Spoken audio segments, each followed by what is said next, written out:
तो आज हम लेकर आए हैं आपको एक ऐसे आयुर्वेदिक संस्थान में जहां पर हर बीमारी का इलाज है, हर तरह की बीमारी का इलाज होता है, हर बीमारी क्योर होती है। और यहाँ से हम बात करेंगे यहाँ के स्वामी जी से, यहाँ के गुरु जी से, ताकि आपको सारी जानकारी मिल पाए। तो हम चलेंगे अंदर आपको लेकर और आपको यहाँ का सारा दिखाएंगे, यहाँ पर क्या क्या है, कैसे दवाइयाँ बनती हैं, कैसे यहाँ रहा जाता है, यहाँ पंचकर्मा भी होता है, वो सारी बातें हम आपको वीडियो में दिखाएंगे। तो बने रहिए वीडियो के साथ, चलते हैं अंदर।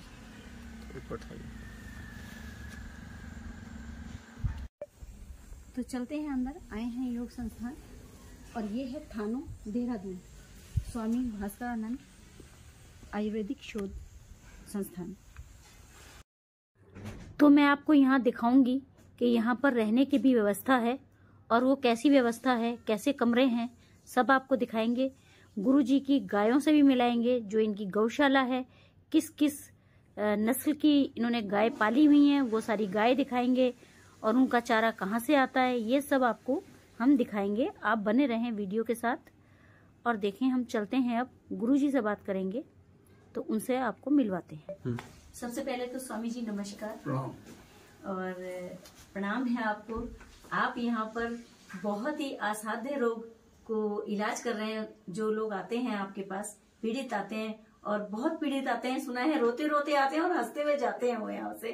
तो उसके बारे में मैं आपसे कुछ पूछना चाहती हूँ, किस किस बीमारी का इलाज आपके यहाँ होता है और किस किस तरह से होता है, ताकि सारे व्यूअर्स देख सकें और आपके मुख से सब कुछ सुन सकें कि आप कहाँ से कहाँ तक किस रोग का इलाज कैसे करते हैं और कितने दिन में बंदा ठीक हो जाता है। वैसे तो आपका प्रश्न बड़ा क्लिष्ट है, क्योंकि किसी रोग की सीमा निर्धारित करना वो रोग के बलाबल पर और पेशेंट के बलाबल पर जी। और जो औषधि दी है उसके बलाबल पर निर्भर करता है। ठीक। रोग कितना गंभीर है, किस स्थिति में है, जी। उस हिसाब से तो सीमा निर्धारित होती है जी। सो भी अनुमानित। जी। और रहा जहाँ तक मेरा यहाँ ये जो स्वामी भास्करानंद आयुर्वेद शोध संस्थान है जी, तो यहाँ सभी असाध्य रोगों पर शोध होता है और उनका ट्रीटमेंट भी होता है जी।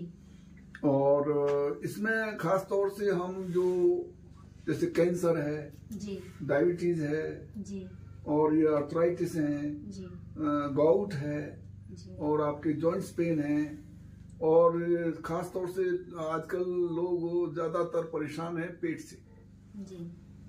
पहले जमाने में लोग पेट नहीं भरता था, पेट न भरने के कारण मर जाते थे, आज ज्यादा भरना मर जाते हैं जी। पहले पेट भरने के लिए दुखी थे, आज पेट खाली करने के लिए दुखी हैं जी। तो इसके बहुत से कारण हैं, उन कारणों पर तो विशेष चर्चा की जाएगी, लेकिन ये ओवरऑल मैंने ये बताया कि जो कॉन्स्टिपेशंस हैं, गैसेस बनती हैं, लिवर कमजोर है, लिवर से रिलेटेड जो भी डिसीजेज हैं उन पर हम काम करते हैं। तो शरीर के सभी रोगों पर, मात्र आंखों के रोगों को छोड़कर ठीक हम सभी रोगों पर काम करते हैं और ईश्वर कृपा से हमारी कोई औकात नहीं है हम किसी को ठीक कर दें, क्योंकि किसी रोग को ठीक होने में उसका प्रारब्ध भी शामिल होता है जी। तो रोग ठीक हो सकते हैं, भोग ठीक नहीं होते जी। तो प्रारब्ध अगर किसी का ज्यादा अच्छा है तो बहुत जल्दी ठीक हो जाता है, और प्रारब्ध बहुत कठिन है, क्लिष्ट है, पूर्व जन्मों के पाप हैं, तो फिर वो भोग के ही शांत होते हैं। तो जैसे यहाँ पर आप इलाज करते हैं तो रहने की भी कोई व्यवस्था है? हाँ, यहाँ रहने के लिए अच्छे होटल जैसे कमरे हैं। अच्छा। सभी सुविधा संपन्न है। यहाँ पंचकर्मा, फिजियोथेरेपी जी, ये सब तरह की लीच थेरेपी सब व्यवस्थाएं यहाँ पर हैं और सब अच्छी तरह से उनका ट्रीटमेंट हो जाता है। अच्छा, जैसे सबसे ज्यादा गंभीर जो है आज जो रोग है वो तो या तो कैंसर है, या तो डायबिटीज है, और या तो हार्ट का है जी जी। तो इसमें आराम आएगा लोगों को? निश्चित रूप से आएगा, निश्चित रूप से आएगा।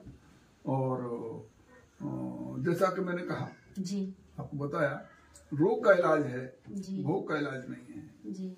मृत्यु की कोई दवा नहीं होती, मानिए कोई एक कैंसर पेशेंट बहुत ज्यादा गंभीर है और डॉक्टर ने भी उनको मना कर दिया है कि आप नहीं बच पाएंगे, तो कुछ आपके यहाँ आने के बाद संभव है?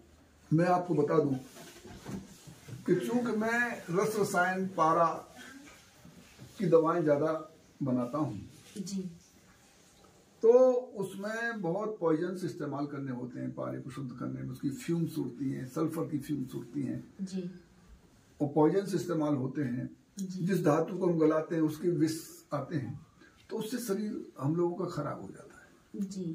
तो इसी परिणाम से मुझे भी कैंसर हुआ। अच्छा।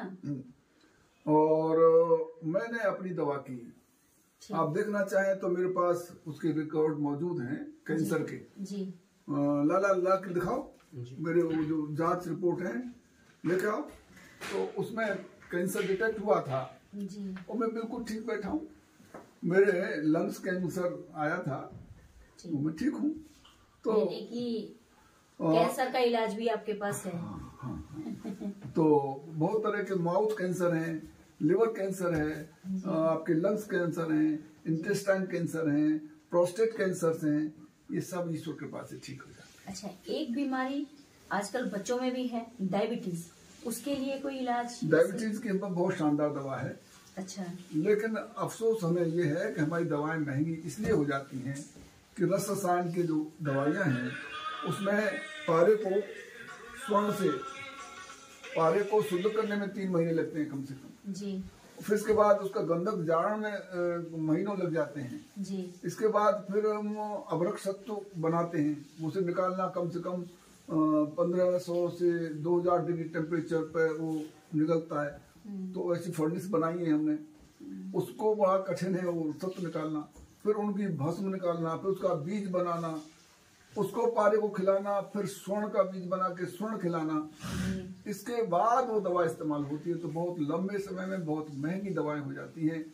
तो इस तरह से हमारा कैंसर की दवा भी 18,000 रुपये महीने की है जी। और ये जो डायबिटीज की है वो भी 18,000 रुपये महीने की पड़ती है। अच्छा, तीसरी बीमारी एक और है जो कि बच्चों में भी आजकल आ गई है, छोटी छोटी सी उम्र में बच्चों को हार्ट अटैक आ जाता है, उसके बारे में कुछ बताइए। हाँ, हार्ट अटैक के बारे में आपको बड़ा स्पष्ट बता दूं। हार्ट अटैक के अनेकों कारण हैं जी, जैसे कोलेस्ट्रॉल ज्यादा हो जाना जी, ब्लॉकेज हो जाना जी। देखिए ये मेरे कागज हैं जिसमें मुझे ये सब डिटेक्ट हुआ है कैंसर जी। ये सब मैंने जांचें कराई अपनी और मैंने फिर किसी की कोई दवा नहीं ली जी। ये सब जांच रिपोर्ट है, देखिए सब जांच रिपोर्ट है, देख रहे हैं आप जी। ये सब जांच रिपोर्ट है, ये सब मैंने अपनी कराई और कराने के बाद मैंने अपनी ही दवा ली है। ये सब देखिए जांच रिपोर्ट है सब, ये देखिए सब एक्सरे वगैरह सब हैं, जांचें हैं मेरी सब। तो इस तरह से मैंने खुद ही अपना इलाज स्वयं किया है और परिणाम में मैं आपके सामने बैठा हूँ, ठीक है। इसके अलावा और भी बहुत से मरीजों की है, हालांकि मैं किसी का फोन नंबर वगैरह नहीं रखता, मैं खुद फॉलो अप करता हूँ जी। लेकिन अनेक लोग ठीक हुए हैं। तो हम लोग चर्चा कर रहे थे हार्ट की बीमारी पर। तो हार्ट की बात यह है, कोलेस्ट्रॉल हो जाने से जी, ब्लॉकेज आ जाने से जी, ब्लड का ज्यादा गाढ़ा हो जाने से जी, जो ब्लड का फ्लो है वो उस पर बीपी बन जाता है, ब्लड प्रेशर जी, और प्रेशर से इस पर दबाव पड़ता है जी। तो उससे भी हार्ट पर ज्यादा प्रेशर पड़ता है, एक बात। दूसरी बात, कुछ उसके संरचना में परेशानियां हो जाती हैं। वॉल्व जो होते हैं, किसी का वॉल्व ही खराब हो जाता है, किसी का संकुचित हो जाता है, किसी का लूज हो जाता है, किसी का होता ही नहीं है जी। किसी के छेद हो जाता है। अब जैसे कि माना कि किसी को वॉल्व में कमी आ गई और डॉक्टर ने बता दिया है कि ये वॉल्व चेंज होगा, है ना, तो वो फिर कहते हैं जी आपका 4 साल चलेगा, 5 साल चलेगा, उसका कोई कारगर इलाज है आपके पास? मैं आपको एक बहुत अच्छी बात बताता हूँ, हालांकि आपका वीडियो तो बड़ा हो जाएगा। कोई बात नहीं, लेकिन बहुत इम्पोर्टेंट अच्छा होगा तो सब देखेंगे, सब देखेंगे। आप लोग देखिए, ये आपके काम की चीजें हैं। आपके लिए एक ऐसी मतलब सिलेक्टेड बात कहता हूँ जी, जो इसे जन सामान्य के लिए बहुत लाभप्रद होगी। जी, भगवान कृष्ण से बड़ा कोई डॉक्टर नहीं हुआ जी। चरक ऋषि और आपके सुश्रुत बागभट्ट, इस बड़े बड़े महान आयुर्वेद आचार्यों ने जो निर्णय किया है उसके बारे में बताता हूं मैं, जो गीता में बहुत ही संक्षिप्त में भगवान ने दे दिया है। उन्होंने 4 बात ध्यान रखने को कहा है: युक्त आहार, युक्त विहार, युक्त चेष्टा, युक्त सोना जगन। ये 4 चीज अगर आप बिल्कुल बैलेंस रखेंगे तो आप बीमार नहीं होंगे। हाँ, लेकिन आजकल तो बच्चे जो हैं वो 11 बजे से पहले उठते नहीं। मैं सब बताता हूँ, डिटेल में इस बात बताता हूँ। तो अब पहली बात उनका युक्त आहार। युक्त आहार कैसे होना चाहिए और युक्त आहार है क्या, इसके क्लासिफिकेशन भगवान ने 3 कैटेगरी में कहा। एक कैटेगरी वो है जिसमें आदमी रोग मुक्त होता है, आरोग्य, बल, सौंदर्य, वर्ण और स्वास्थ्य प्रदान करता है। एक भोजन तो ऐसा बताया भगवान ने, और एक भोजन ऐसा बताया जो रोग, शोक और भय देगा, और एक भोजन ऐसा बताया जो उसे आहार करने वाला तो दुखी रहेगा, दूसरों को भी दुखी करेगा। तो मैं इनको थोड़ा सा विस्तार में बताता हूं ताकि सब लोगों को भला हो। देखिए, भगवान ने जो सबसे अच्छा, थोड़ा सा आगे ले पूरा, ताकि जो सबसे अच्छे से आ जाए, जो सबसे अच्छा भोजन बताया भगवान ने, जिसे कहते हैं सात्विक भोजन। 17वें अध्याय में, गीता के 17वें अध्याय में लिखा है सात्विक भोजन। उसमें 4 बातें बताई उन्होंने: रस्या, स्निग्धा, स्थिरा, हृदय। इसे बहुत गौर से सुनिए और समझिए, अपनी लाइफ स्टाइल में इसको लाइए। तो सबसे पहली बात कही उन्होंने, भोजन कैसा होना चाहिए? रस्या, रसीला, सूखा नहीं। सूखा। तो रसीला क्यों बात आती है, रसीला ही क्यों? तो देखिए, आप वो जानते हैं, ये कपड़े सुखाते हैं आप जी, तो कैसे सूखते हैं? वो वायु से। वर्षा होती है, वर्षा को कौन लेके आता है? वायु। तो वायु का गुण है शोषयति मारुतः, जल अंश का शोषण कर लेता है, एब्जॉर्ब कर लेता है, उसका नेचर है। अगर आप रसीला भोजन करेंगे तो जो पेट में गैस बनेगी वो बननी स्वाभाविक है सबके साथ। क्यों? कि जो आप भोजन करते हैं उसमें एंजाइम्स मिलते हैं, उनमें केमिकल रिएक्शन होता है, तो उससे गैस सिक्रेट होगी। तो उन गैसेज को अगर आप रसीला भोजन दे देंगे तो वो गैस उस रसीले भोजन में से जलीय अंश शोषण करके आपके शरीर को नुकसान नहीं पहुंचाएगा। और कदाचित आपने रसीला भोजन नहीं किया तो अब जो गैस बनी वो तो अपना काम करेगी, तो वो आपके अंदर के अंग उपांगों से ही जलीय अंश शोषण करेगी। आपकी आर्टरीज, वेन्स, हार्ट से तो ब्लड में से वो जलीय अंश शोषण करेगा। ठीक है? तो जब खून में से जलीय अंश कम हो जाएगा तो गाढ़ा हो गया, और गाढ़ा हो गया तो वो क्या करेगा?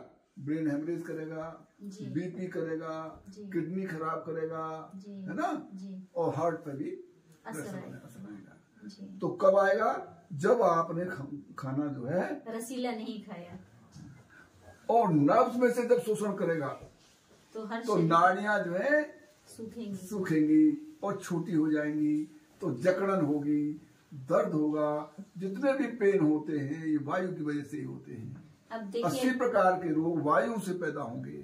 तो नर्वस डिसीजेज, ब्रेन की डिसीजेज, हार्ट की डिसीजेज, किडनी की डिसीजेज, लिवर की डिसीजेज, पेट की डिसीजेज, सब का कारण वायु है। वायु को निरापद रखने के लिए कि हमें नुकसान न पहुंचाए, ये अपना जलीय अंश हमारे भोजन से ही ले ले तो आपको रोग नहीं होंगे। अब एक लास्ट बीमारी और जो कि बहुत फैली हुई है, ये पूरी बात कह दूं ना मैं। इस तरह का भोजन जो है वो सबके लिए उपयोगी है। अच्छा। तो पहली बात मैंने कहा रसीला भोजन होना चाहिए। जी जी जी। और रसीला भोजन किया है तो जो आपके जॉइंट्स में सेल्युलर फ्लूइड होता है जी, जो कफ होता है, जिसे हम स्लेस में कफ कहते हैं, जिससे जॉइंट्स चिकने रहते हैं और नुकसान नहीं, दर्द नहीं होता है। इन वर्टिब्रा कॉलम में जितने जॉइंट्स हैं सब में है वो जी। तो वायु उसे भी सूख लेती है, तो जॉइंट्स में पेन हो जाता है। घुटनों में पेन हो जाता है। तो ये क्यों होता है? वायुवात ही इसका कारण है। तो ये तो एक बात कही, रसीला भोजन होना चाहिए। दूसरी बात कही भगवान ने, स्निग्ध भोजन कैसा होना चाहिए? स्निग्ध। स्निग्ध का मतलब ये है कि जैसे किसी पेड़ पर कोई डाली सूख गई, क्यों सूखी? उसमें से जलीय अंश वायु ने शोषण कर लिया, ठीक है, और उसका रस से संपर्क कट गया।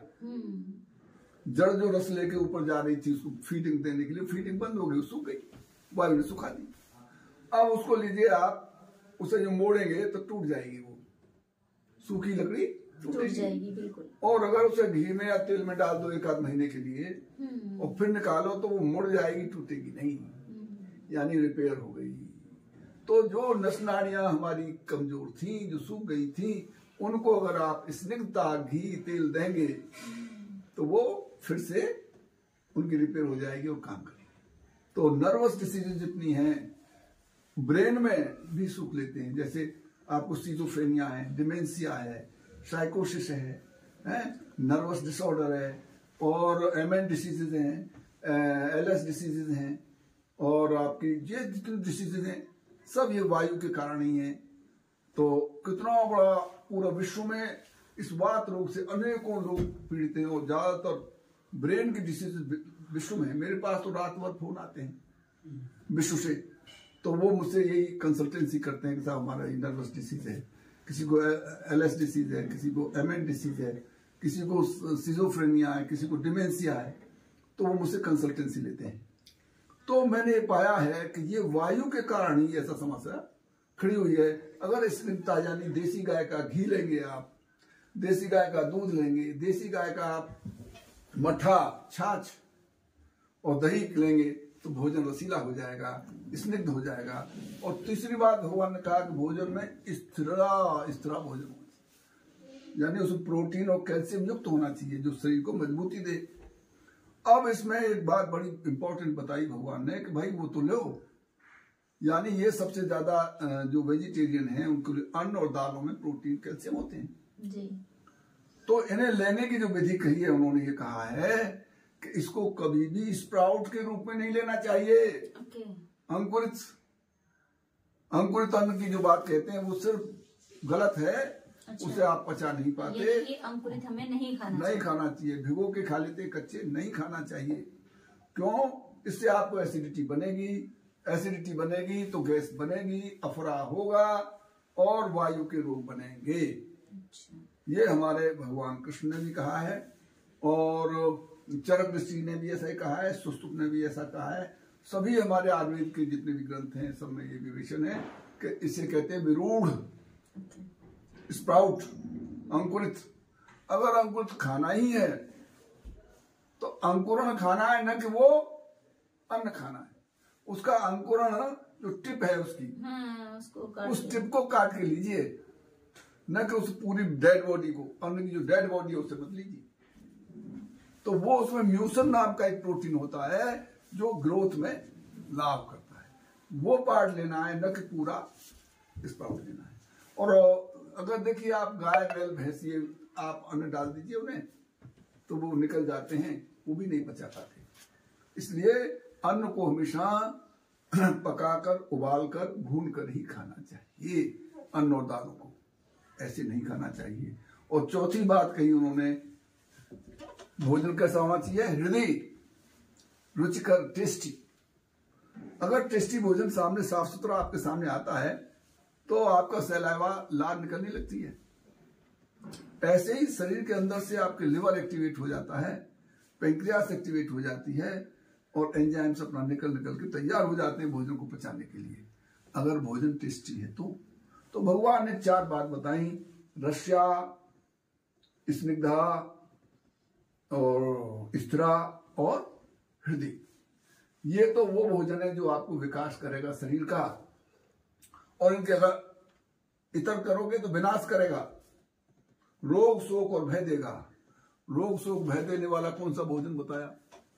उन्होंने कहा कटु अम्ल लवण अत्युष्ण तीक्ष्ण विदाहिनो, ज्यादा कड़वी चीजें खाओ, ज्यादा खट्टी चीजें खाओ, ज्यादा नमकीन चीजें खाओ, ज्यादा गर्म चीजें खाओ, हैं, और तीक्ष्ण चरपरी चीजें ज्यादा खाओ, और विदाही ज्यादा वृक्ष जो बहुत ही ज्यादा कठिनता से पचते हैं, ऐसी चीजों को खाओगे तो रोग शोक और भय होंगे। तीसरी बात जो उन्होंने कही कि जो खुद भी खा के दुखी होगा दूसरों को दुखी करेगा, वो भोजन बताया उन्होंने। वो कहा यात्यायम पूति गतरसम विरूढ़ परिपेषताम और उच्छिष्टम अपि च वेद्यम च भोजनम तामसम प्रिय, यानी अधपके भोजन नहीं करने चाहिए। अन्न भोजन नहीं, अन्न और दालें अधपकी अधकच्ची, जैसे रोटी आपकी आधी कच्ची आधी पकी रहेगी, आप उसे खाओ तो फारा होगा नहीं होगा, एसिडिटी बनेगी नहीं बनेगी। तो आप आधी पकी आधी कच्ची नहीं पचा सकते तो अंकुरितन कैसे पचा लोगे? बिल्कुल सही बात। तो फिर कहा गतरसम, सूखे भोजन नहीं करने चाहिए। पूती कहते हैं दुर्गंधित, ये मांस है उसमें से दुर्गंध आती है। तो अब रहा प्याज लहसुन की बात, कहते हैं प्याज लहसुन ठीक है लेकिन ये औषधि है, भोजन का पार्ट थोड़ा भी है, भोजन का पार्ट बना दिया फिर उसे तल देते हैं तो वो खुद पॉइजनस टॉक्सिक हो जाती है। तो आप औषधि के रूप में औषधि लीजिए, उसे भोजन मत मानिए। ये कहा पूतिम गतरसम विरूढ़, अंकुरितन नहीं खाने, और परिपेषिताम, परिपेषित कहते हैं बासी, फ्रिज जो है डिसीज बॉक्स, इसमें रखी हुई चीजें नहीं खानी चाहिए। और फिर कहा उच्छिष्ट, झूठी चीजें नहीं खानी चाहिए। आजकल की जो संस्कृति हो गई है, बॉयफ्रेंड गर्लफ्रेंड वाइफ हस्बैंड, वो जो है एक दूसरे को झूठा खिलाते खाते हैं कि साहब इससे लब बढ़ता है। अरे इससे लब नहीं बढ़ता है, इससे और ज्यादा डाइवोर्स हो रहे हैं पहले से। और हाँ, इससे जो है रोग बढ़ता है, उसके मुंह के रोग उसके मुंह में, उसके मुंह के रोग। उच्छिष्ट और अमेध कहते हैं जो बुद्धि को खराब करने वाले, जैसे शराब, स्मैक, ब्राउन शुगर, गांजा, चरस, भांग, सुल्फा, बीड़ी, सिगरेट, तंबाकू, ये सब जो है कैंसर को देने वाले और अनेकों रोगों को देने वाले हैं। तो ये नहीं खाने चाहिए। ये भगवान ने 17वें अध्याय में लिख दिया है गीता में, पूरा आयुर्वेद छिपा है इसके अंदर। तो इस तरह से जो बचेगा, अब वायु रोग बढ़ा तो हार्ट में दबाव आएगा ना, आप जाओगे वहां तो डॉक्टर कह देगा भाई आपका हार्ट तो ब्लॉक है, फलाना है, ठिकाना है, ये पेन है, तुरंत ऑपरेशन कराइए, नहीं तो आप जा नहीं सकते और आप पहुंचोगे तो हमारी जिम्मेदारी नहीं है, पता नहीं क्या क्या कहते हैं। वायु बढ़ जाने से शरीर के सब अंगों में शोषण हो जाता है और अनेकों रोग, अनेकों विकृतियां पैदा हो जाती है। अब बोलिए अगला बात, आप क्या चाहते हैं? अगली बात वही पूछना चाहती हूँ कि दर्द सबके है, घुटनों में, हड्डियों में, कमर में, इसका कारण वायु, वात, भोजन की दूषितता जी। तो इस तरह का भोजन करना चाहिए, इस तरह से लोगों से बचना चाहिए। हाँ, जैसे हम अक्सर हमने देखा है, सुना है कि दर्द ये घुटनों में होता है, डॉक्टर कहते हैं अब ये घुटने बदले जाएंगे। तो अगर उस स्थिति में कोई बदलने की आवश्यकता नहीं। हाँ, जी जी जी जी। अगर आप आयुर्वेदिक उपचार करेंगे, ये हो सकता है लंबे समय में ठीक हो, लेकिन ठीक सब हो जाते हैं। जहां तक ये घुटनों के दर्द की बात है, शरीर के दर्द की बात है, इसमें देखिए घुटनों के दर्द एक तो होता है आम वात, एक होता है वात रक्त, एक होता है संधिवात, एक होता है फ्रंगवात, एक होता है कोष्ठशीर्ष। ये सभी दर्द करने वाली चीजें और इनके कारण सबके अलग अलग हैं और दवाएं भी अलग अलग हैं। आम वात जो होता है वो पेट की खराबी से होता है, आंव बनता है, आंव जब वात में शामिल हो जाता है तो वो रूमेटिक अर्थराइटिस, जितने भी अर्थराइटिस के रोग हैं वो आंव से बनते हैं, जिसमें रूमेटिक फैक्टर जो है बढ़ जाता है। दूसरा है वात रक्त, जब रक्त में वायु प्रवेश कर जाती है तो उससे दर्द से गाउट कहते हैं। इसमें यूरिक एसिड वगैरह बन जाता है, इसमें उंगलियां टेढ़ी हो जाती हैं और बड़े जॉइंट से शुरू होता है और स्थायी होता है। रूमेटिक अर्थराइटिस कभी कहीं दर्द होता है। इसमें स्थायी होता है। और संधिवात तो जितनी जॉइंट्स है उनमें दर्द होता है। सुरंगवात घूमती फिरती वायु है। और कोष्ठी से ये घुटने पे बड़े वो हो जाते हैं, उभार से हो जाते हैं, तो वो दुख देते हैं। इस तरह से एक ही रोग, एक ही दर्द के अनेकों कारण है और हर कारण का अलग इलाज है। अगर आम बात है यानी अर्थराइटिस है और आपने गाउट की दवा दे दी तो और बढ़ जाएगा। और अगर वात रक्त है यानी गाउट है और आपने आम बात की दवा दे दी तो वो बढ़ जाएगा। पहले आपको समझना होगा कि आम है क्या, क्यों, कैसे बनता है, क्या तमाशा है। आप जो खाना खाते हो उससे रस बनता है और रस जो है वो रक्त के साथ मिलकर के लिवर में पहुंचता है। लिवर में उसकी हेपेटिक पोर्टल सिस्टम से छनाई होती है, फिर उसकी पकाई होती है, माइटोकॉन्ड्रिया सेल्स होती है, वहां पकाई होती है इसकी। पकाई होने पर उससे जो एनर्जी लिबरेट होती है, जो शरीर के काम करने में काम आती है। दूसरे वो धातुएं उच्चीकृत हो जाती है, जैसे रस से रक्त, रक्त से मांस, मांस से मेद, मेद से अस्थि, अस्थि से मज्जा, मज्जा से शुक्र धातु बनती चली जाती है, अगर वो ठीक तरह से पकाई हुई है। अगर आपका लिवर कमजोर है, असंतुलित है, तो वो ठीक तरह से पकाई ना होकर के कच्चा रह जाता है रस। वो कच्चा रस फिर से आंत में भेजा जाता है, फिर उसमें वो एंजाइम्स मिलते हैं, फिर उसी रास्ते से फिर लिवर में आता है, फिर उससे पकाई होती है, उसमें से कुछ पक जाता है, फिर कुछ कच्चा रह जाता है। जो अब कच्चा रह गया है ये आंव है। यही आंव ब्लड में शामिल हो जाता है, ब्लड को गाढ़ा कर देता है। ब्लड में जैसे पानी में साबुन घुल के पानी मोटा हो जाता है ना, ऐसे ये पूरे शरीर में घुल जाता है। ये आंव फिर दर्द का कारण बनता है, कोलेस्ट्रॉल का कारण बनता है और अनेक रोगों का कारण बनता है। ये आंव है। तो इसको उसी तरीके से जो इसके उपचार हैं, उन्हीं उपचारों से अगर इसका उपचार होगा तो होगा। जो आम बात के रोग हैं जैसे अर्थराइटिस के, ये सालों में ठीक होते हैं, बहुत जल्दी ठीक नहीं होते। आंव को पचाना पड़ता है, धीरे धीरे धीरे धीरे धीरे धीरे तब ये ठीक हो पाता है। और जो वात रक्त के रोग हैं उनकी उंगलियां टेढ़ी हो जाती हैं, हाथ पैर टेढ़े हो जाते हैं, उनकी सूजन हो जाती है पैरों में, फिर कालापन हो जाता है, फिर ब्लड निकलने लगता है, फिर पैर सड़ने लगते हैं, है ना। तो उनका अलग हिसाब किताब है, उस वायु को शांत करना होता है। और जो खराब ब्लड हो गया है, जो यूरिक एसिड बन गया है, उसको निकालना होता है, तब जाके ठीक। इस तरह से इसका बड़ा लंबा काम है।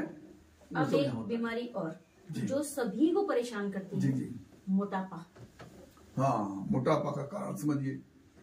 देखिए, मोटापे को समझने के लिए या किसी भी आयुर्वेदिक रोग को समझने के लिए आपको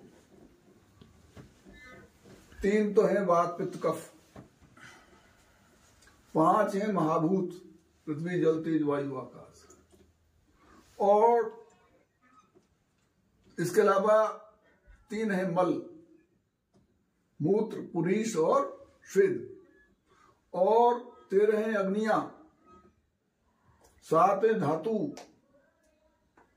इन सबको जब तक नहीं जानोगे तब तक आयुर्वेद नहीं समझ सकते। तो आयुर्वेद को समझने के लिए वो हमें जानना पड़ेगा कि भाई ये मोटापा क्यों होता है। तो मोटापा होने के कारण समझिए, जो आप खाना खाते हो उससे रस, रस से रक्त, रक्त से मांस, मांस से मेद, मेद से अस्थि, अस्थि से मज्जा, मज्जा से शुक्र धातु बनती है। ये कॉमन फैक्टर है। तो अब ये धातुएं जो उच्चीकृत होती हैं एक से दूसरी धातु में, उनकी अग्नियां होती हैं, 13 अग्नियां होती हैं।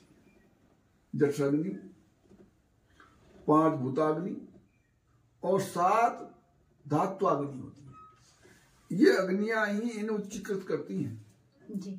अगर किसी धातु की अग्नि कमजोर है तो अगली धातु नहीं बना पाती। जैसे रसाग्नि ठीक है तो रस से रक्त बन जाएगा, रक्ताग्नि ठीक है तो उससे मांस बन जाएगा, मांस अग्नि ठीक है तो उससे मेद बन जाएगा। अब मानी मेद अग्नि ठीक नहीं है तो अस्थि नहीं बनेगी, वो फैट जमा होता रहेगा। तो उसका कोई हमारे पास कारगर इलाज है? क्यों नहीं, सब कुछ है। आयुर्वेद में किसी चीज का इलाज नहीं है। तो वो इलाज, जैसे मानो आपके पास कोई आता है कि हमारा फैट बहुत बढ़ गया, बहुत मोटे हो गए हैं, तो वो कितने दिन का इलाज कराएगा और कितने की दवाई उसको? इसमें यही तो बात, कुछ बातें बड़ी आपत्तिजनक ये हैं कि लोग जल्दबाजी में ये पूछते हैं आप कितने दिन ठीक हो जाएंगे जी, और साहब आप दवा भेज दीजिए, नाड़ी नहीं दिखाते जी। अरे साहब वो उसकी दवा ये है, उसकी दवा ये है, उसकी दवा ये है। ये बिल्कुल गलत प्रैक्टिस है।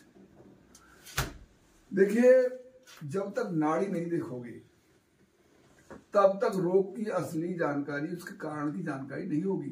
रोग को नाम लेने से रोग तो परिणाम है, कारण तो और है। 13 जो मैं बताई, ये कारण बताए ना अभी, ये सब कारण हैं। ये दोष कारण है, ये महाभूत कारण है, ये मल कारण है, ये अग्निया कारण है, ये सब धातु कारण है ना। तो ये सब रस हैं, ये सब कारण हैं। तो उस कारण, किस कारण से वो कमी आई है, उस कारण को डिटेक्ट करने के लिए इसकी जरूरत होती है नाड़ी की। नाड़ी से, लक्षणों से, हैं, अनुभव से, जब वो सही सही उस रोग का डिटेक्शन, उस कारण डिटेक्ट हो जाता है, तब उसका इलाज होता है। तो बिना नाड़ी देखे कोई वैद्य अगर किसी को कोई दवा देता है तो मैं उसे अधूरा मानता हूँ। तो उसके लिए आपके पास आना पड़ेगा। मेरे पास नहीं, जो भी इसकी जानकार है उनके पास जाए। मैं नहीं कहता कि मेरे पास आए जी। भाई जहाँ आपको अच्छा लगे, जहाँ आपको ये दिखता होगा, आपको यहाँ लाभ होगा, वहाँ जाइए जी। मैं कभी किसी को नहीं बुलाता। ठीक है, अब हमें मानो आपके पास आना है तो उसका पूरा एड्रेस। हाँ, यहाँ आने के लिए समझिए, ये थानो गांव है जो एयरपोर्ट के पास देहरादून में स्थित है। देहरादून के एयरपोर्ट के पास थानो गांव है और वहाँ स्वामी भास्करानंद आयुर्वेद शोध संस्थान है। और मेरा नंबर 9412505053 है, 9412505053। आप इसे कंसल्ट कर सकते हैं और इस एड्रेस पे आप आ सकते हैं जी। अच्छा, कंसल्ट जैसे आप से कंसल्ट करेंगे तो उसके लिए कोई फीस लगाई हुई है? नहीं, मेरा फोन पे जो कंसल्टेंसी देता हूँ कोई फीस नहीं लेता। ठीक। लेकिन हाँ, जब मैं कंसल्टेंसी यहाँ देता हूँ, नाड़ी देखता हूँ, लक्षण देखता हूँ, उस कारण को डिटेक्ट करता हूँ, तो इसकी फीस 500 रुपए लगती है जी। ठीक ठीक। और फोन पर अगर कोई पूछता है तो उसकी कोई फीस नहीं है। ठीक। हाँ। और गरीब आदमी अगर कोई वास्तव में है तो उसकी मैं जितनी मदद कर सकता हूँ करने की कोशिश करता हूँ। लेकिन ये जरूर ध्यान रखें लोग कि मेरी औषधियाँ महंगी जरूर होती हैं, क्योंकि मैं रस रसायन पे काम करता हूँ और रस रसायन की औषधियाँ सामान्य औषधियों से कहीं अधिक खर्चीली और कारगर होती है।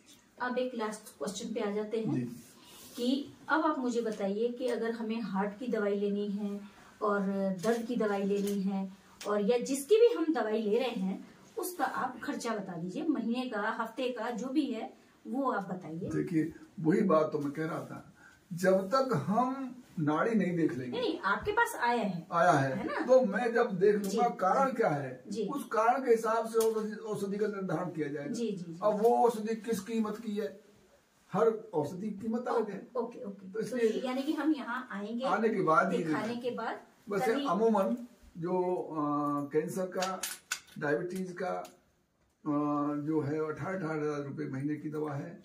और कुछ लोगों में धातु क्षय बहुत हो गया है बच्चों में।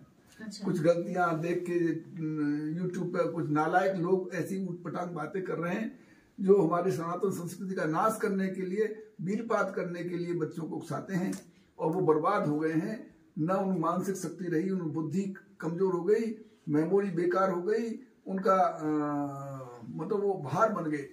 उनमें न शारीरिक शक्ति रही, न कोई क्षमताएं रही, न संतान उत्पन्न करने की उनमें सामर्थ्य रही, और न उनका वैवाहिक जीवन ही ठीक रहेगा। तो ऐसे लोग बहुत आ रहे हैं। तो उसके लिए वही रस रसायन की स्वर्ण और अभ्रक युक्त जो पारद की दवा होती है 11,000 रुपए महीने की होती है जी, अमूमन जी। बाकी जो जिनके लिवर गड़बड़ हो गए हैं, कॉन्स्टिपेशन रहता है, पेट गड़बड़ है, गैसेस बनती हैं, इसकी करीब 5,000 रुपए करीब पड़ती है औषधि। तो इस तरह से लोग कर सकते हैं। बाकी हाँ, तो थोड़ा सा अंदाज हो गया लोगों को क्या कि हाँ। हम जा रहे हैं, हमारा रोग ये है, तो ऐसा न हो कि वहाँ जाए, वहाँ इतने दूर हैरान हो और हमारी उससे ज्यादा पैसा हो जाए, फिर वो बेचारे हैरान होकर जाए। इसलिए ये मैंने लगभग अनुमानित बातें कही। जी हाँ, हो सकता है कुछ और भी हो तो बढ़ सकता है, कम भी हो सकता है, ठीक है। बात उसकी नहीं है, बात रोग के कारण की है। जी जी जी जी जी। दवाएं कारण की हैं जी, न कि रोग की दवा। ठीक। एक ही मतलब अनेक रोगों की एक दवा हो सकती है जी, अनेकों रोगों की एक ही दवा हो सकती है। जी जी जी जी। तो इसलिए रोग के अनुसार दवा नहीं, कारण के अनुसार दवा। जी जी जी। तो अपना एक बार परिचय जरूर दे दीजिए कि आप किस नौकरी में थे, कहाँ थे, फिर उसके बाद आपने क्या किया, जिससे लोगों को पता चले कि हम जहाँ जा रहे हैं वो बंदा कौन है। देखिए, मैं पहले पुलिस में सर्विस की है मैंने। मैं डिप्टी एसपी सीओ से रिटायर हुआ हूँ। चूंकि मेरी धार्मिक वृत्ति रही तो अपने सनातन साहित्य को मैं पढ़ता रहा हूँ। उसमें हमारा ये आयुर्वेद भी बहुत इम्पोर्टेंट पार्ट है। अगर कहीं हमें अपने सनातन के लिए कोई एविडेंस देना होता है तो ये आयुर्वेद ही एविडेंस है। जब हम ऐसे मरीज का इलाज कर देंगे जहाँ दुनिया में कोई नहीं कर सकता, तो इससे हमारा आयुर्वेद का ही नहीं, सनातन धर्म का प्रचार होता है और हमारे राष्ट्र का प्रचार होता है। तो इसी उद्देश्य को लेकर मैंने आयुर्वेद को पढ़ा। इस पर बहुत लंबे समय से मैं सर्विस में भी लगातार इसे पढ़ता रहा। बहुत से वैद्य, बहुत से कीमिया, अगर एल्केमिस्ट मैंने बुलाए, उनके साथ मैंने अभ्यास किया और फिर लगातार इसी पे मैं काम कर रहा हूँ। तो उससे जो रिजल्ट्स मिले वो बहुत ही शानदार हैं जी। और मैं कभी किसी को ये नहीं कहता भाई मेरे पास आओ, न मेरा कोई एडवर्टाइजमेंट कहीं है जी, न मेरे कहीं पोस्टर हैं जी। नहीं देखे। और मुझे लोग यहाँ लोकल लोग भी नहीं जानते हैं जी। और जिनका भाग्य ठीक होता है और ईश्वर जिन पर कृपा करता है, जी। मेरी भी लाज रखता है ईश्वर, बिल्कुल, तो वो ठीक हो जाते हैं भाई। ठीक है, इतना ही है, मेरा उसमें कोई योगदान नहीं है। वो है ना, वो खुदा मेहरबान तो गधा पहलवान।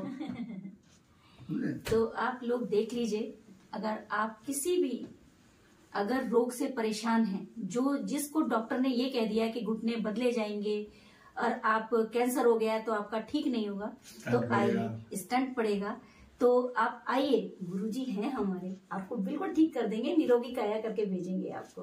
तो आइए जरूर आप लोग। देखिए, आपका अभी इलाज किया है। हाँ, अब उधर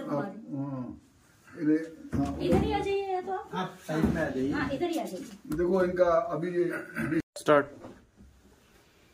तो पहले तो अपना नाम बताइए। मेरा नाम विकास राजपूत है जी। आप कहाँ से आए हैं? मैं लखनऊ से आया हूँ जी। तो आप भी गुरुजी के पास आए हैं इलाज करवाने के लिए, है ना?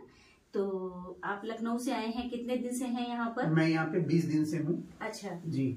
और जब मैं आया था तो मैं बहुत परेशान था जी। और मेरी सिचुएशन मतलब बहुत खराब थी। मैं करीब 10 साल से अपने इस जॉइंट पेन्स के रोग से बहुत पीड़ित था जी। अच्छा। तो जब मैं आया था तो गुरुजी ने मेरी हालत देखी थी, मेरी हालत बहुत खराब। अच्छा। तो गुरुजी से पहले मेरी फोन पे बात हुई। अच्छा। मैंने गुरुजी का यूट्यूब पे देखा। जी जी। फिर मैंने फोन पे बात करी तो गुरुजी ने कहा आपको यहाँ आना पड़ेगा और अपना पंचकर्मा जो ट्रीटमेंट आपका जो भी चलेगा, अच्छा अच्छा, वो आपको कराना पड़ेगा जी। तो मैं फिर यहाँ पे पूछा, मतलब गुरुजी से एड्रेस पूछा और मैं अपना यहाँ पे आया। अच्छा। और जिस दिन से फिर मैं आया हूँ उस दिन फिर गुरुजी ने मेरी नाड़ी देखी, फिर मुझे बताया कि हाँ ये प्रॉब्लम्स हैं जी। फिर उसके बाद अगले दिन से मैंने अपना ट्रीटमेंट शुरू किया जी जी जी। और आज ये सिचुएशन में आपके सामने बैठा हूँ। अच्छा। आज मैं बहुत अच्छा फील कर रहा हूँ। मतलब अच्छा। जिस 10 साल से मैं परेशान था वो मैंने गुरुजी से बताया था कि मैं 10 साल से बहुत परेशान हूँ। मैंने हर जगह इलाज कराया, सब कुछ कराया, लेकिन मुझे कहीं ट्रीटमेंट सही नहीं मिला। एलोपैथिक में इतना इलाज कराया, होम्योपैथिक में इलाज कराया, लेकिन मुझे कहीं आराम नहीं मिला। मैं कभी कहीं परेशान, कभी कहीं परेशान। अच्छा जी। तो आप अभी यहाँ कितने दिन से हैं? मैं यहाँ पे 20 दिन से हूँ। आप यहाँ 20 दिन से जी। तो 20 दिन में आपका कुछ खर्चा, क्या खर्चा कुछ बता पाएंगे हमें?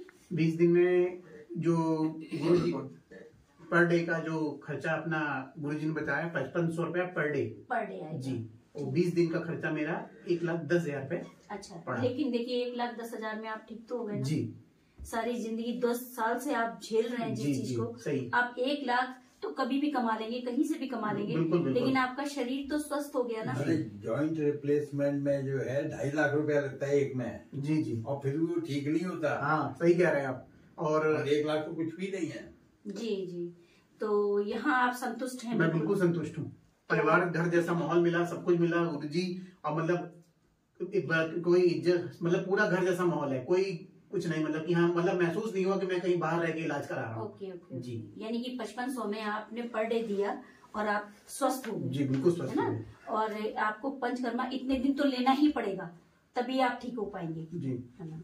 तो पैसे का आजकल देखिए गुरुजी, पैसा सब कोई कमा लेता है, लेकिन जो शरीर है ना, कहता पैसा एक आप भर के रख दीजिए एक अटैची में। जी। अभी हमारे साथ क्या हुआ है, लोगों के साथ क्या हुआ है, जब कोरोना आया हाँ जी। तो पैसा लोगों के पास रखा रह गया, लेकिन जान बनते चले गए, जान नहीं बची। तो हमें अभी हमको क्या चाहिए कि हमारी जान बचनी चाहिए, है ना। पैसा हम फिर कमा लेंगे, स्वस्थ होंगे तो पैसा फिर कमा लेंगे, पैसे की चिंता नहीं होनी चाहिए इंसान। पैसा इतना मायने रखता है, इतना स्वस्थ मायने रखता है। स्वस्थ मायने रखता है। तो मैं तो यही कहूंगी, यही आप लोगों को एक अपनी तरफ से संदेश दूंगी कि पहले अपना इलाज कराइए, पहले अपनी रोग को निरोग करिए, निरोगी काया होगी तो आप फिर से कमा लेंगे।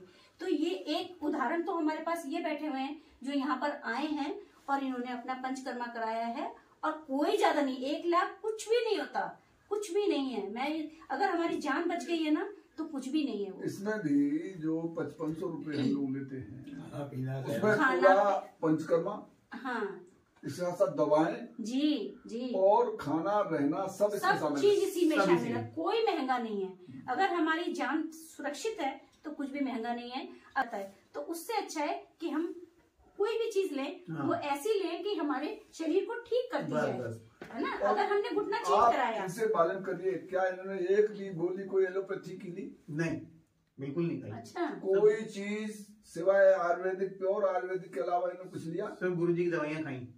ठीक। और ये देखना कि जितना ठीक हो गए ऐसे ही रहेंगे।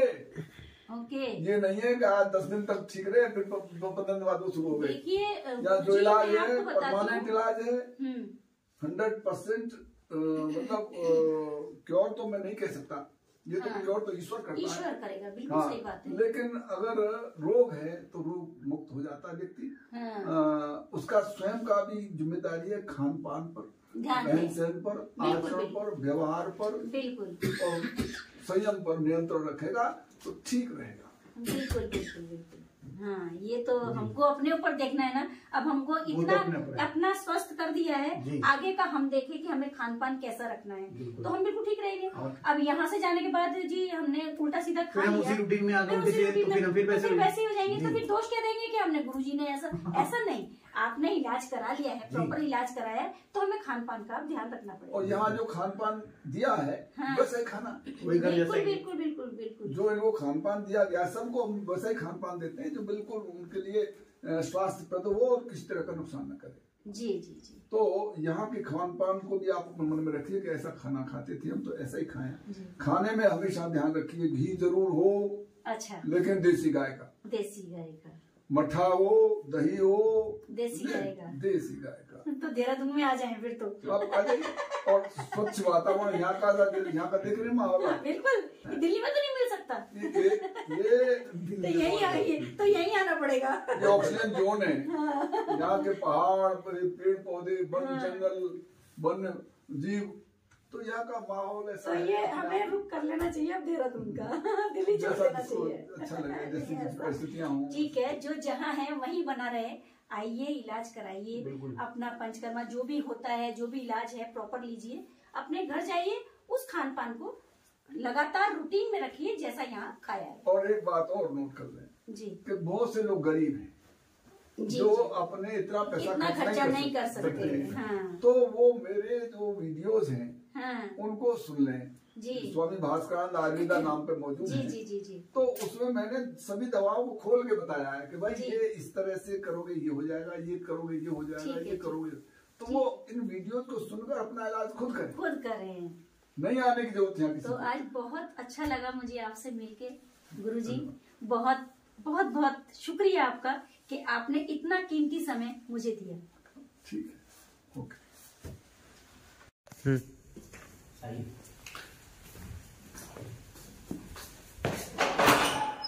अच्छा, यहाँ पे आप जी।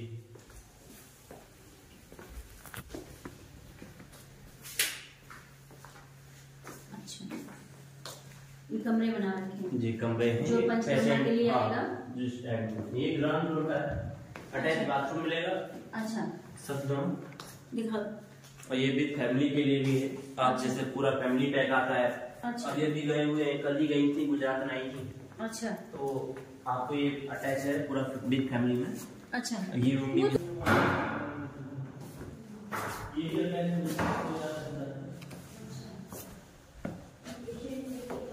जी। ये है पेशेंट के लिए कमरे। ये देख लीजिए आप, पेशेंट यहाँ पर आएंगे तो ये डबल बेड है, इधर लैट्रिन बाथरूम है अटैच। वो उसका कर लिया ना।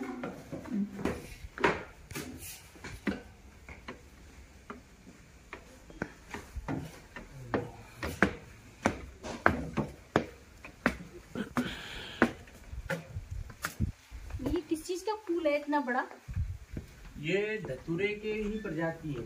अच्छा, ये इतना बड़ा बड़ा फूल जो है। जी। अच्छा, ये कमरा है पेशेंट के लिए। हाँ, तो इसको दिखाओ ना। जो आपको अटैच बाथरूम हो बढ़िया तरीके से।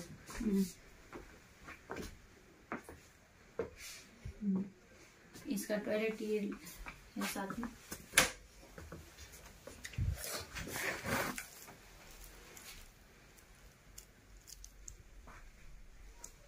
उसको तो हैप्पी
आयुर्वेद संस्थान, यहाँ पर असाध्य रोगों का चिकित्सा की जाती है।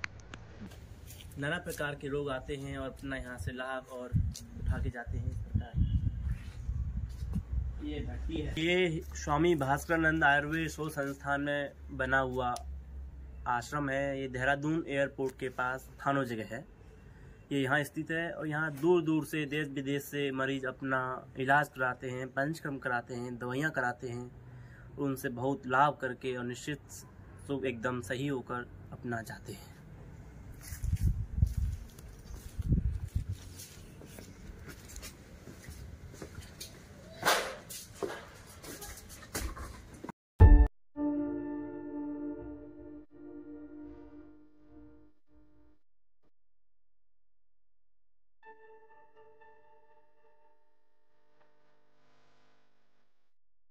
ये है योगा मैट यहाँ पर।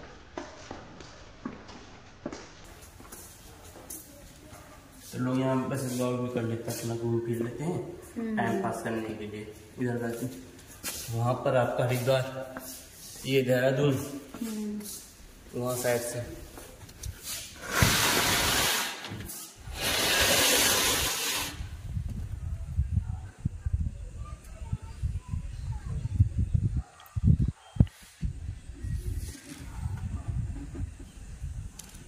ये है अपना वो दिखा रहे। ये सब जड़ी बूटियाँ सुखा रखी होंगी।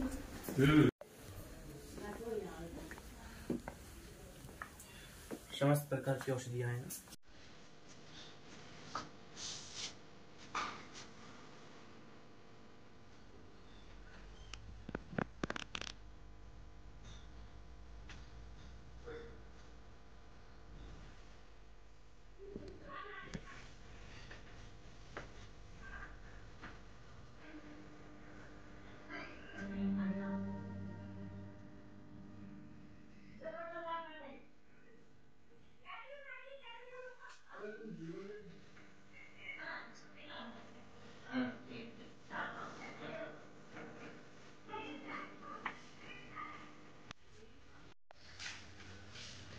गाय का खाना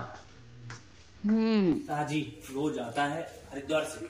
अच्छा, रोज हरिद्वार से आता है ये खाना जी। और ये गाय का ताजा खाना भी। यहाँ पर पहाड़ पर हमारी जो गाय है वो गुजरात की, महाराष्ट्र की और राजस्थान की। अच्छा। तो ये चारे यहाँ की पत्ते नहीं खा पाती। अच्छा। ये हमने प्यार मंगार खाई, जो होता है यहाँ पर आप क्या कहते हैं, पल्ली। हाँ। ये हमने मंगार की, नहीं खाती। अच्छा। तो हमने भूसा बहुत सी चीज रखी हुई है। अच्छा। ये पसंद यही करती है। ये आता है उसका जो ज्वार बाजरा होता है, हाँ। स्पेशली इसकी कटी हुई, हाँ। तो आदमी लोड करके यहाँ पर ट्रली में आता है और यहाँ छोड़ के जाता है। अच्छा। हम तमिलनाडु से पंचगव्य पीठम से वहाँ से जुड़े हुए हैं। अच्छा। और पढ़ाया भी जाता है पंचगव्य। ये भी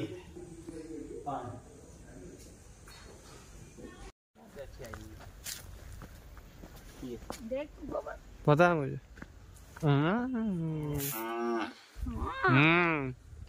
वाह वाह, आइए अंदर। हाँ। अरे तुमसे मिलने आ रहे। मारती तो नहीं है इनमें से कोई? नहीं। ये पूरा बहुत है जी। में जस्ट करती है। ये कई वैरायटी और वैरायटी की हैं, थार पाकर, घेर, साहिवाल। और यहाँ कोई गाय को बिक्री के लिए नहीं रखा गया। बहुत लोग आते हैं कि बाबा जी गाय देख दो, कितने में दोगे? 70-80 रुपए दे देंगे। तो तुम 2.5 लाख रुपए भी दे दो, हम तब भी ला दे। वो निराश होती जाती है।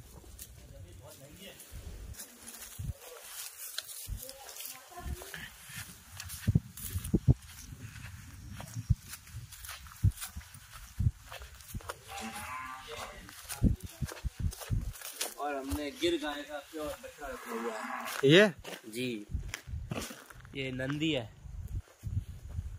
ये इनकी रानियां है।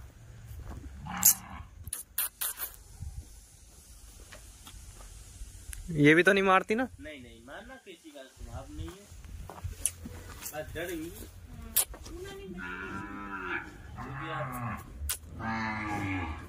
वो थोड़ा पहचाने में वो निचला जाती है। आइए आप पास से चाहो तो ये देखे।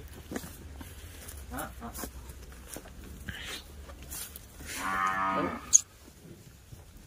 नहीं मार नहीं बिल्कुल। ये है, देखो, ये इनकी टाट होनी चाहिए। ठीक। जो कमर अलग है, उनकी कमर अलग है जी। और तरह की नस्ल है। प्रकार ये है, गिर है। इसकी देखिए टाट। ये गिर गाय है, ये गिर है। वो साहिवाल है, ये भी साहिवाल है। वो थार पाकर है, ये राठी है। अच्छा, है ना। तो कई नस्ल रखी हुई है और उनके संतान रखी हुई है। उसमें भी है कोई गिर है? गिर है उसमें भी?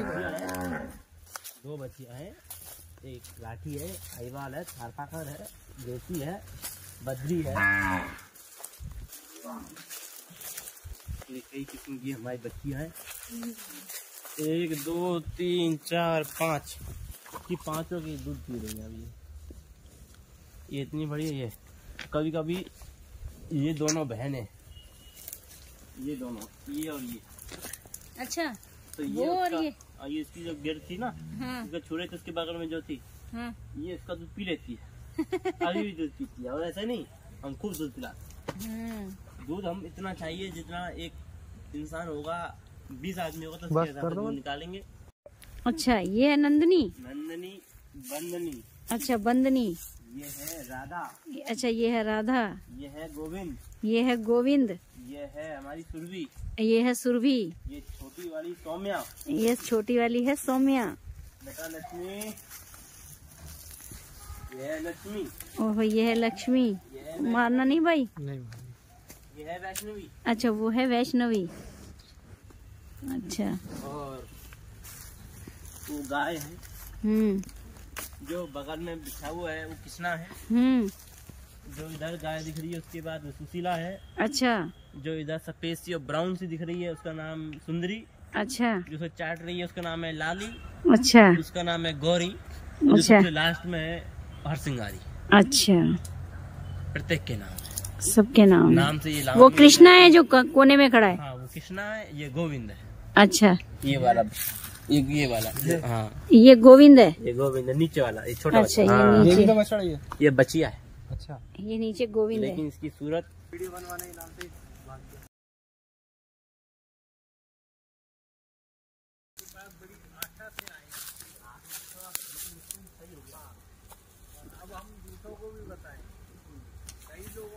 ठीक है चलो बन गई। ऐसे बना दे।